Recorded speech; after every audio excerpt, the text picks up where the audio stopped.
Hello and welcome to tonight's episode of Small Screen Stories. This is the daily show where I go over all the news in the world of entertainment and pop culture. My name is Edward Lauder, I'm the editor of Small Screen, and let's get right into the biggest, well, not the biggest story of the evening. We've got a lot of big stories to cover actually this evening. It's but I will try to do it as quickly as I possibly can, and there are some things, I'm going to be honest, completely honest with you, full disclosure, there are some things discussed there are serious issues on tonight's show, and I'm sorry to get serious about things, but there are some serious things coming up. But let's start off with the very first story that I want to discuss, and that's that Hailee Steinfeld is reportedly joining the Hawkeye show as Kate Bishop. So this comes from Geekosity. Mikey Sutton over there has written a brilliant article that I do say that you should go and have a look at that and have a read of that. Also, read the small screen article. That'd be really good if you could do that as well. That'd be wonderful. It is linked in the small screen article. Why not read both? But anyway, according to him, Hailee Steinfeld, who has been long linked with the role of Kate Bishop, will actually play the role. So this comes after a lot of rumors that it was originally, I think, confirmed by Variety that she was going to be in the Hawkeye show, but then basically it seems as though there was an issue with her contract over at Apple TV. So for Apple TV, she did a show called Dickinson, I'm actually not sure if that show's still going on. I believe it probably is. But in that contract, she had a non-compete clause in it. So this Hawkeye show, of course, will be going out on Disney Plus, which is a competitor to Apple TV Plus. I believe that's the issue. There were some reports that scheduling conflicts might have come into it, but as far as I'm aware, that was the issue. It was that contract on that show in particular. But it sounds like they've worked those issues out, and we are going to be seeing Hailee Steinfeld play Kate Bishop, and she, of course, is perfect for the role, which is why so many people were so desperate to see her play that role. So this news, it's basically confirming it, and they also, Mikey Sutton also showed that basically, I'll put it up here for you guys. So this is what Hailee Steinfeld, she posted this on Instagram recently. Of course, it's now December. My birthday is coming up actually, and it means it's the month of the Sagittarius. And she said, "See you in stars, 11 stars, days, 24," and then posted a bow and arrow emoji. You can see that right there. So what is she saying here? Does it mean that she's about to be filming for for Hawkeye? I think so. I think that's probably what she's saying there. But then again, if she's not, please let me know in the comments below. I'd love to know, to get your thoughts on all of that. But it's something that I'm really interested in. Like, this show has kind of been going on. There's been like radio silence as far as Hawkeye is concerned, which is kind of strange because of course we do have Jeremy Renner coming back as Hawkeye, and he is a big part of the MCU, at least the Avengers movies. And this was kind of, I was thinking this is going to be his last hurrah in the role, and it seems as though they will end up passing. He will end up passing the Hawkeye baton onto his daughter, who is of course Kate Bishop. So I thought Steinfeld was a really good choice for the role. I think she's a fantastic actor. She's been in some brilliant. I love her in Bumblebee. She was really good in True Grit, and she's also good in the Pitch Perfect movies. She's basically good in everything she's in. And she's an actress that I think has got a lot of potential, and I think this role is something she can really do. And of course, it's also been revealed that Hawkeye is actually filming today, as of today, in New York City. I think it's downtown Brooklyn that they're filming some scenes for the first season of Hawkeye. So it's all full steam ahead on Hawkeye, and hopefully, fingers crossed, they will actually confirm that Hailee is going to be playing the role of Kate Bishop. I'm pretty sure it'll come out relatively soon, but this is being reported first by Geekosity. But let me know what you guys think of all of that in the comments below. Right, moving on to Disney has reportedly cancelled the DuckTales series after 3 seasons. So this I ran with it because it's coming from a journalist that I'm very, very confident in. He's the associate editor over at Collider. He's called Drew Taylor, and he revealed on Twitter that he said, "I love seeing." I'll put it up here. That his tweet. I love seeing the renewed DuckTales 2017 hashtag, but regretfully inform you that the show is very much done and has been done for a little while now. Not sure why Disney Channel has yet to announce this, but it's the truth. So he's pretty adamant that the show is done. They're not going to be doing another season of it, which of course is it's upsetting because this show is, again, there are a bunch of shows on Disney XD, animated shows that are really, really popular, but they're not getting the love they really deserve. So there's I think the best of them for me personally is the Big Hero 6 animated show. I think that's fantastic. It's a TV show because the Big Hero 6 movie was animated as well. Big Hero 6 film is brilliant as well. If you can check that out. If you haven't checked it out yet, this Christmas, check out Big Hero 6, the movie and the TV show. They're both really good. But over here in Europe, DuckTales is on Disney Plus. It must be on Disney Plus in the US as well. I don't know. But it looks like they're calling it quits with the show. Again, it's had another 3 seasons arc. When it was first on back in like 87, I think it went from 87 to 90 to 1990. That also had 3 seasons. So it looks like they're stopping it after 3 seasons. It's sad because it's got obviously a lot of fans out there. I posted this today and the article's doing really, really well, and people are really...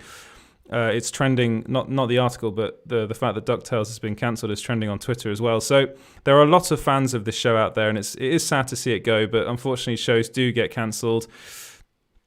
It's just one of those things, really. But let me know what you guys think in the comments below. Right, moving on to The Mandalorian. So Dave Filoni has been talking about The Mandalorian. There have been quite a few, actually, articles in Vanity Fair, all kind of around The Mandalorian. So I'll talk about... They did an interview with Rosario Dawson as well. But this one is specifically about Dave Filoni. So he was actually talking about how The Mandalorian might actually not be set before Star Wars Rebels end. So before the finale episode, which is really confusing for me because I was thinking, well, this is set after Rebels and therefore Ahsoka Tano is looking for Thrawn because she wants to find Ezra Bridger. But apparently that might not be the case. But to me, that doesn't really make sense because why would she be looking for Thrawn? Because the Star Wars Rebels show basically... I mean, I know it looks like the Empire's still around in The Mandalorian, which it very well could be. Still, but I just don't really see it being set. But anyway, I'll go into his quote, and then you can work out what he's trying to say for yourselves. I'll push it over here for you guys. Here you go, so you can see it better. That's not necessarily can't speak tonight. Yeah, that word. I can't say it. Chronological. There we go. I think the thing that people will most not understand is they want to go in a linear fashion. But as I learned as a kid, nothing in Star Wars really works in a linear fashion. You do episodes 4, 5, and 6, and then 1, 2, and 3. So in the vein of that history, when you look at the epilogue of Rebels, you don't really know how much time has passed. So it's possible that the story I'm telling in The Mandalorian actually takes place prior to that. Possible. I'm saying it's possible. So that's an interesting little thing he says there, because it kind of, for me, it's kind of a bit mind-boggling because I'm a bit like, wait, when does this take place then? And I can kind of understand why people might be. So I'll get out of this. I can kind of understand why people might be a bit confused by it. I'm very confused by it. I think it's something that, to me, I was very happy with it being set after the events of Star Wars Rebels, and then that means that we're going to get a live-action Grand Admiral Thrawn, which we still probably will do, but it basically just means that it'll be a bit different to the... it's just set in a different, well, not really a different time because it is in that time period, but it's just, I suppose it's just as far as Rebels is concerned. So this means Ahsoka Tano's story might be slightly different as well. What do you guys think about this? When do you think the Mandalorian is set? Because as far as I'm aware, I thought it was set after Star Wars Rebels, and I was pretty confident in that. But now Dave Filoni's making me think twice, and I'm just very, very confused by this. So please let me know what you guys think about all of this in the comments below.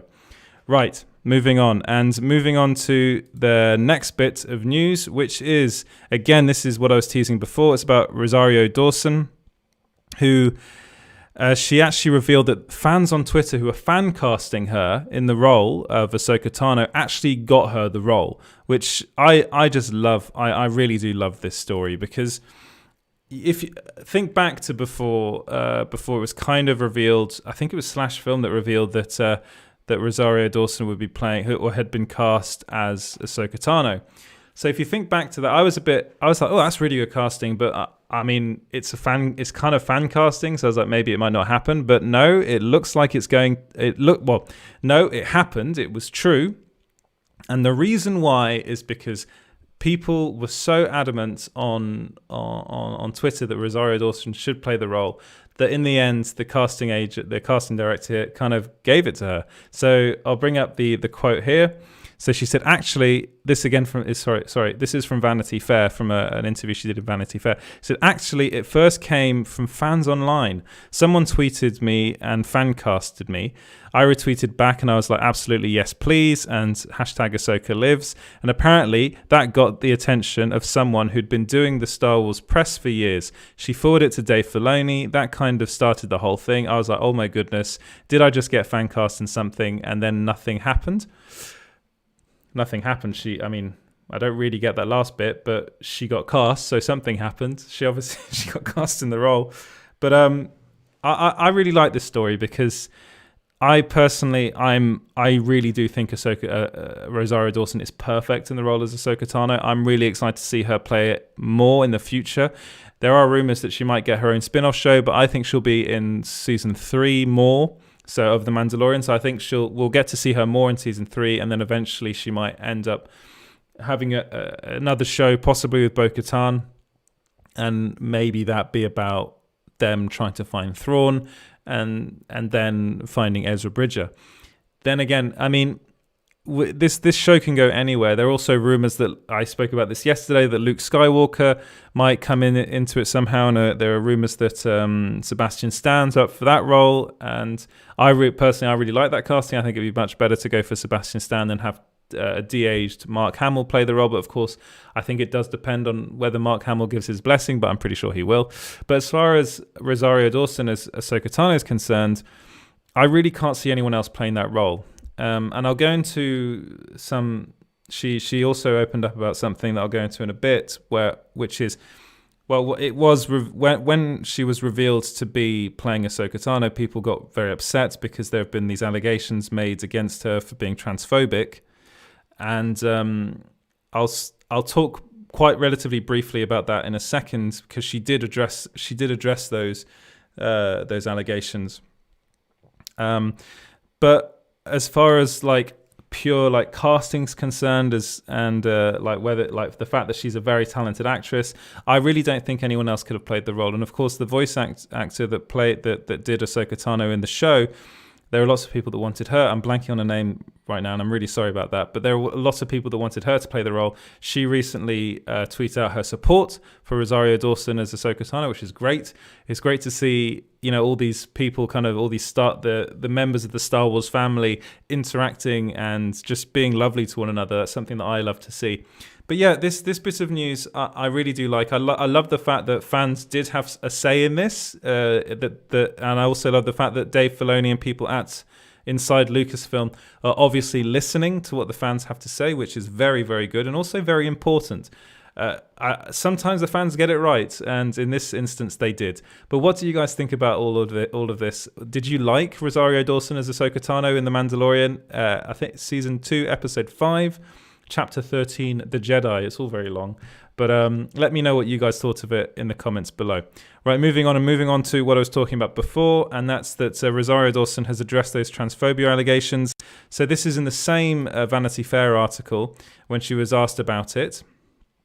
And I don't want to spend too much time on it because it's So the whole story is that there was a friend of theirs called Derek Finley, who apparently was a long time friend, and who the Dawsons offered rent-free accommodation to and a job as a handyman.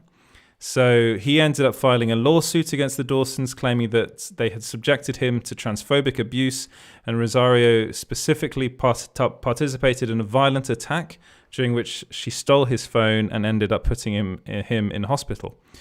Which is that is terrible. If that's the case, that is genuinely awful. However, Rosario Dawson did say this in the article. She said, "Well, firstly, I just want to say that I understand that and why people were concerned and are concerned. I would be too if I heard some of those claims. But I mean, as we're seeing right now in these past months, just recently actually, the truth is coming out. Every single claim of discrimination has been dismissed by the person who made them. And as you've said, the fact that this is coming from someone I've known since I was a teenager, the better part of my life, and who my family was trying to help, as we have many times in the past, it really just makes me sad, but I still have great empathy for him." So she's basically saying the allegations are dropping off one by one. I mean, again, this is I believe this is actually an ongoing thing. It's an ongoing lawsuit, so you can't talk too much about it. Not much is going on in the public in the public domain, as it shouldn't really. It shouldn't be. It's until there's like a final verdict, and it looks to me as if it's all falling apart. But it's huge. I mean, and I can completely understand why people were so upset about it when they heard about it. I was quite shocked. But it seems as though, as far, I mean, if it were true, then I don't think Disney would have hired her. Let's put it that way, because Lucasfilm is, of course, owned by Disney. That said, there are people that think that there are certain actors within the Mandalorian universe that shouldn't, or even the Star Wars universe, that shouldn't have been hired in the first place. But that's another story. But let me know what you guys think about this in the comments below. I haven't spent that much time on it because it is a very, it's an important issue. It is, but it is also quite a difficult one to talk about here on YouTube. So, and also on Facebook. So let me know what you guys think about all of that in the comments below, and I'll move on to the next story, which again is another big issue. But it's also I'm just very, very happy for him. But basically, Elliot Page has come out as being transgender. You can go and have a look at his statement that he made on his Twitter feed and Instagram feed, and of course. So I'll say a bit. I'll read a bit out. But this episode seems to be mostly me reading stuff out. But hi friends, I want to share with you that I am trans. My pronouns are he, they, and my name is Elliot. I feel lucky to be writing this, to be here, to have arrived at this place in my life. I feel overwhelming gratitude for the incredible people that have supported me along this journey. I can't begin to express how remarkable it feels to finally love who I am enough to pursue my authentic self. I've been endlessly inspired by so many in the trans community. Thank you for your courage, your generosity, and ceaselessly working to make this world a more inclusive and compassionate place. I will offer whatever support I can to continue to strive for a more loving and equal society. And that's just a part of her statement. It's a much longer statement that she has. You can find that on her Twitter, on his Twitter and Instagram page, and I do apologize for that, by the way. But I mean, it's something that is really, really important, and it's nice to know that Elliot is now out as being trans, and people were worrying slightly a bit about what will happen with the Umbrella Academy. He of course plays Vanya Hargreaves in that. And they're just going to carry on as normal. He will still be playing Vanya Hargreaves. That was, I believe, from Variety, or maybe the Hollywood Reporter actually, that posted that. But it's a big story. But it's quite personal. So it's something that I just want to say that over here at Small Screen, we completely support you, and congratulations. And we're very, very happy, and we just can't wait to see what you do next, Elliot. So. We're really excited for that. We're also very excited for the Umbrella Academy season 3, And the fact that that Elliot will keep on playing Vanya Hargreaves is great news as well. But let me know what you guys think about all of that in the comments below. Right, moving on to Star Wars The Last Jedi, and in particular Rian Johnson. So this is something that I didn't think I'd be talking about now, but of course when it first came out, it was all over the place. It was a very divisive movie.